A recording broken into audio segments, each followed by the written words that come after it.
Dhe kur ka një proces të tillë, kur ka një marrje e dhënie me autoritetet për një projekt, kemi protokolle që vërtetojnë pikërisht të kundërtën. Kemi protokolle që vërtetojnë se ky vend funksionon si një vend europian.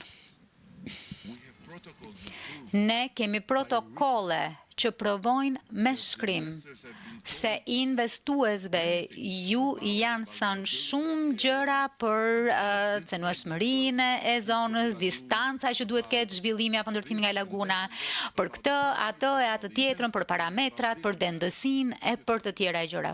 Çfarë mendoni? Çfarë mendoni ju?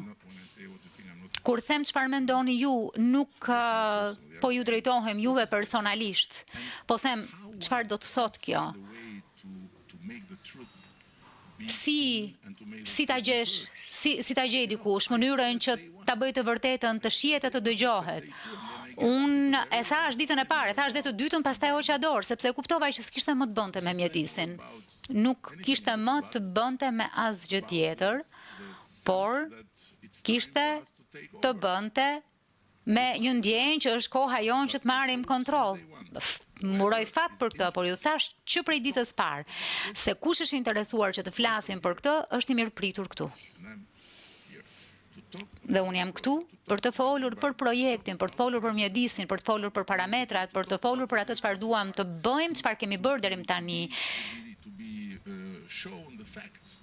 për të treguar faktet, letrat, rrugën e ndjekur, për të treguar çdo gjë lidhur me ligjin për mjedisin, e gjithçka lidhur me këtë informacion krejt të pavërtet, që ne ndryshuam ligjin që kjo të ndodhte. Kjo është një gënjeshtër. Dhe unë jam gati tu aprovoj këtë me fakte. Po si? Si i provon faktet në këtë botë? Po. Ju lutem, jepini mikrofonin, më pëlqen kjo gjë. Dhe përgjigjen, a e dini përgjigjen? Përgjigja ishte jo. Ne nuk flasim, ne nuk dëgjojmë. Ti duhet japësh dorëheqjen. Ju lutem, jepini edhe një herë mikrofonin, sepse ka diçka për të thënë.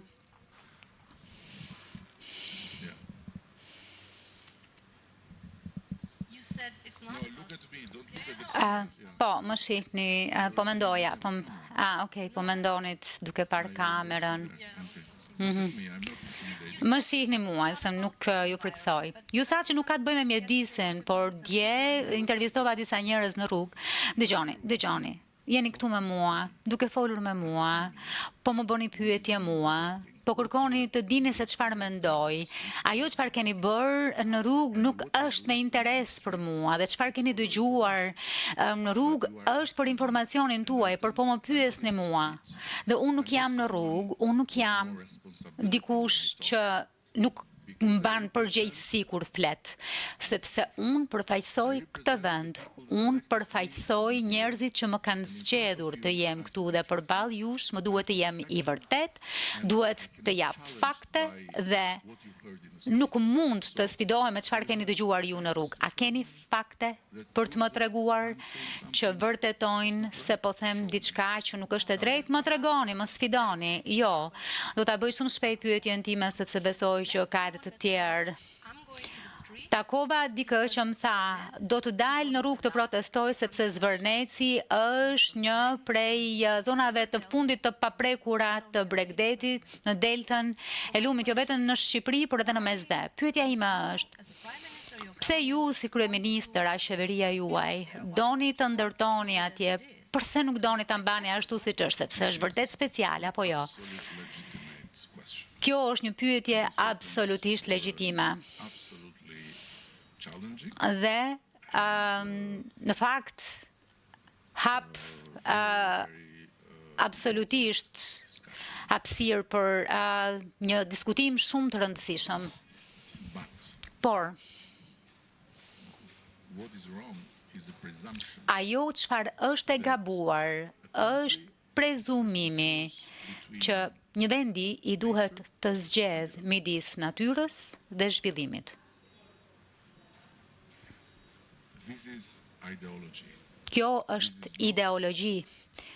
Kjo nuk është ajo çfarë na thon praktikat më të mira në këtë botë.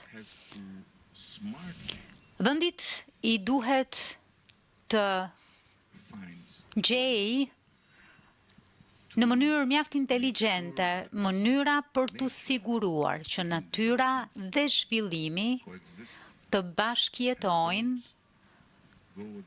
dhe të mos i shkojnë përkundër njëra tjetrës.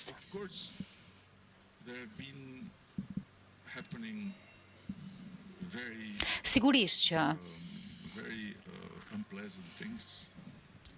gjëra mjaft pakëndshme kanë ndodhur me natyrën në rrugtimin e zhvillimit në këtë vend, por ju duhet të kuptoni që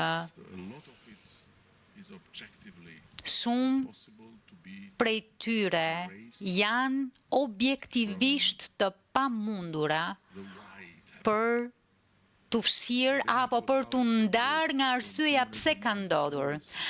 Vendi doli nga komunizmi si vendi më i varfër në Europë.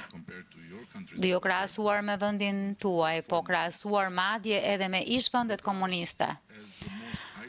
Ajo doli si vendi më i izoluar. Ne ishim të izoluar si nga perëndimi ashtu dhe nga lindja. Na thuhej që të dyja ishin dy anë të së njëjtës medalje që krijonin të degeneruar pra edhe të korruptuar. Për 50 vjet ishim të detyruar të ishim një vend ku nuk ishte asnjë pronë private në asnjë mënyrë apo formë. Nuk e di, a jeni të interesuar për përgjigjen? Faleminderit.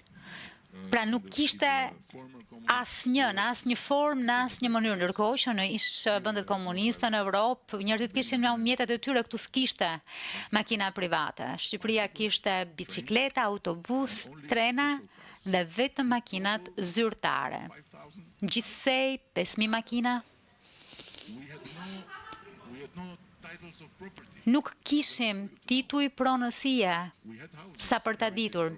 Kishim shtëpi të trashëguara nga e kaluar, po nuk kishte diçka të tillë si kadastra në Shqipëri. Pra na thuhej që gjithçka ishte e jona, por asgjë nuk ishte e askujt, asnjë individi. Ja pse, ndaj po i bie gjatë, ky lavjerës i viteve 90 shkoi në skajin tjetër dhe ja pse në Shqipëri pam gjëra për të cilat të gjithë sot janë peshman.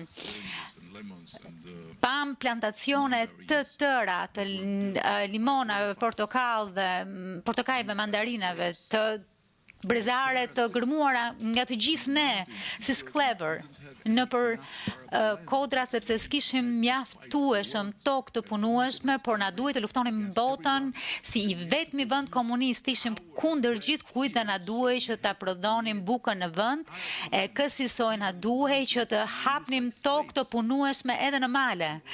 Dhe përdoreshim si sklever dhe gjitha këto plantacione u zhdukën, u dogjën në shpërthimin që pasoi rënien e regjimit. Shpërbëm hekurudat. Dogjëm shkollat. Dogjëm kopshtet. Ishte një det zemrate. E nuk ishte një popull barbarësh, por një popull sklevrish, që gjeti lirin dhe të merrohej se mos armiku kthehej. Dhe është njësoj si kur çdo herë kur heq qafe një armik nga ana tjetër e urës, djeg dhe urën për cilën do të kesh nevojë kur të ketë ikur armiku, dhe këtë bëri edhe Shqipëria. Ju vini këtu në Tiranë dhe shihni qytet të gjelbër, po nuk ishte më, nuk mbeti më hapësirë e gjelbër. Duke folur për mjedisin, them me krenari që 90% e pemëve që shihni në rrugët e Tiranës janë mbjellë kur unë isha kryetar bashkie. çdo hapësirë e gjelbër që ju shihni ishte e zënë vetëm nga hapësira përgjatë lumit. Kemi hequr 132 ton 132.000 ton beton, duke shëmbur gjitha ndërtesat palishme, dhe ky është vetëm një sfond, një kontekst për t'ju thënë që në Bregdet, kur shqiptarët filluan të ëndërronin për shtëpitë e tyre, për pushimet e tyre, ndërkohë që pushimet i bënim nëpër kabina, si ushtarët. Kishim kohën kur mund të merrnim leje për pushime dhe vendoseshim si ushtarët në kabina me gjithë familjet. Dhe kabinat ishin përbëra nga një dru shumë i lirë. Dhe po, sikur pak ta shtyje me grusht, mund ta nxirje dorën nga ana tjetër e kabinës.